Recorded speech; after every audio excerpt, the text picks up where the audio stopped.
Still questionable. He's still going to go through warm-ups. He's got that infection in his elbow. So he's going to see how much he can tolerate it, and we'll go from there.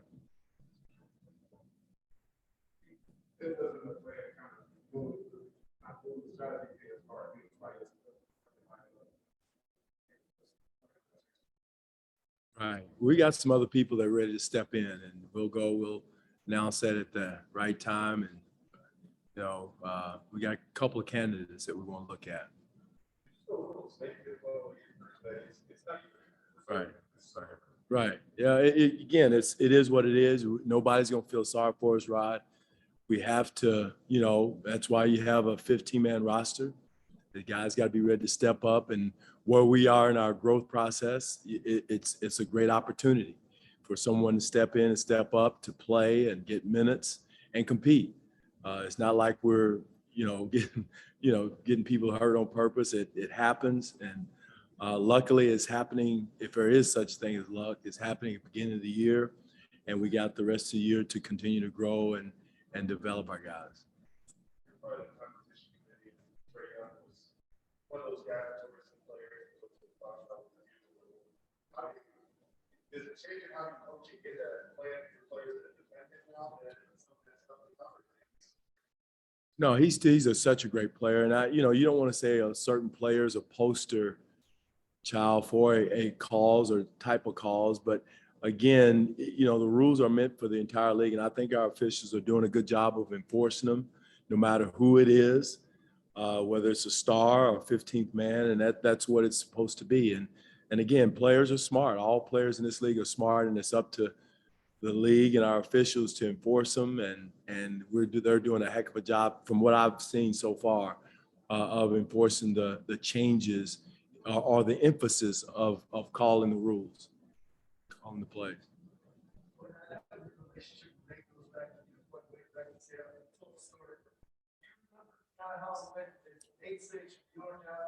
We pointed at each other.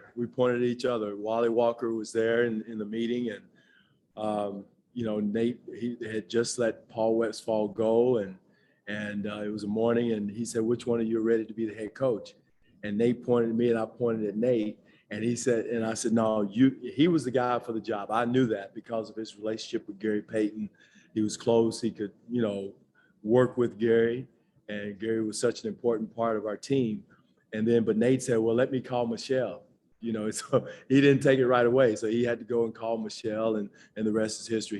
He was destined to be a coach, because even when I was there as assistant with George, Nate would come into our meetings to sit in on the coaches' meetings.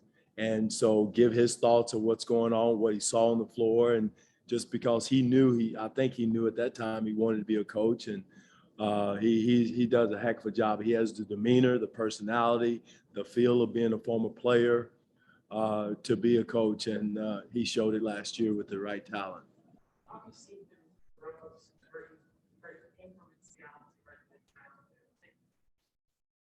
Well, I haven't been with him every step of the way, but just his understanding of what he wants and the style of play he wants. And, we all grow every year. We all been in a long time, and I'm sure there's areas where, as far as type of plays, the style of play, he has seen change, and he's done a great job of adapting over the years, as we all had to, as far as the three-point shot, the emphasis of the three, and not as many post-ups and ISOs as when he played. It was more inside out than outside in. And Nate's done a great job of adapting to that style of play.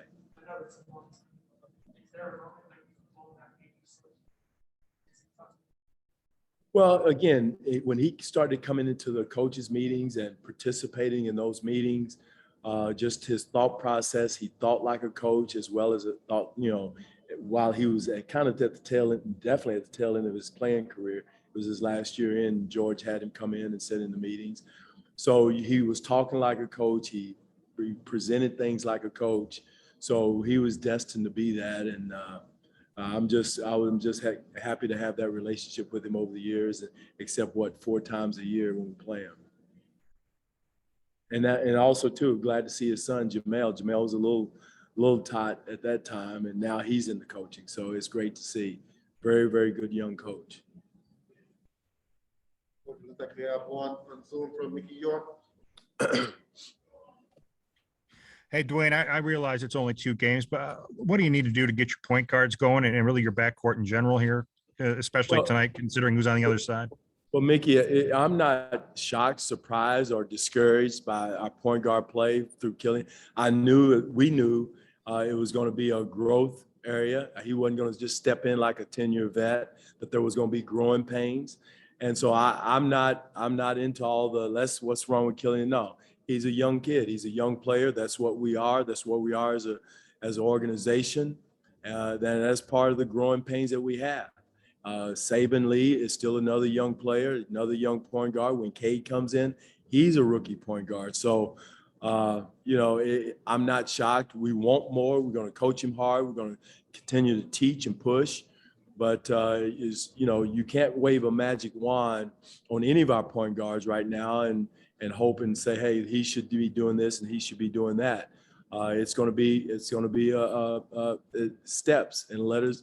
He can't skip letter of the alphabet to get to where he wants to be. So, our job right now, Mick, is to continue to support him, push him, kicking him behind, put an arm around him at the same time. I mean, Dwane, obviously you work with him every day, and it's hard for us to tell maybe from body language or is it the expression on his face, because it never seems to change. Where is he at in his head right now? Well, in his head, I'm sure he's disappointed and probably about the wrong things. He's just probably disappointed about his shooting. And for me, he made so many good plays, kickouts, what we want to do, and we just didn't make shots. You put 5 or 6 or 7 assists in that column where he was 0 for whatever, and now it's not as bad. But now when he doesn't have very many assists and where guys weren't making shots, now it looks a little bit different. So for me, don't worry about the missed shots. Yeah, let's keep working on them. But let's continue to make the main thing. The main thing is you being the quarterback, you're talking, you're making sure we're organized, all those things that a young quarterback probably has trouble doing because there's so much going through his head. So, again, I'm not shocked, surprised, or disappointed in any way whatsoever. That's part of where we are as an organization with 3 rookie point guard. Well, Corey is not a rookie, but Saban, Cade, and Killian. Thank you. Mm-hmm. All right. That's good. All right. Thank you. All right.